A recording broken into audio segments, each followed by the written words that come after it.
V-News լրատվականը ներողություն է խնդրում։ Տեղեկությունը ճշտվել է։ Սպասվում է առանց տեղումների եղանակ։ Օդի ջերմաստիճանը կբարձրանա։ Հունվարի 24-ից 3-ը Արագածոտնի լեռնային շրջաններում, Լորի, Տավուշի, Գեղարքունիքի, Սյունիքի առանձին հատվածներում սպասվում է քամու ուժգնացում 10-ից 13 մետր/վայրկյան։ Արագությամբ լեռնային շրջաններում բուք ցածր հորիզոնական տեսանելիություն։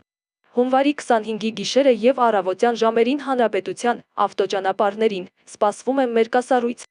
Այս մասին հայտնում են հիդրոօդերևութաբանության և մոնիթորինգի կենտրոն ՊՎԱԿ-ից։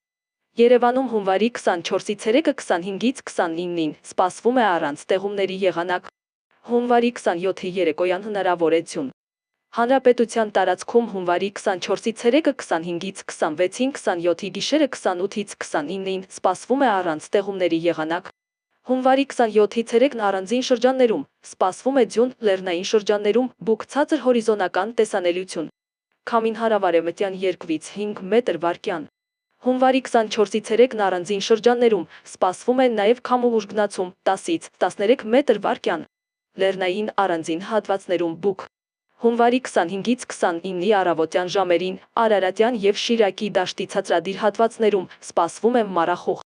Օդի ջերմաստիճանը հունվարի 24-ից 26-ի ցերեկային ժամերին աստիճանաբար կբարձրանա 2-ից 5 աստիճանով։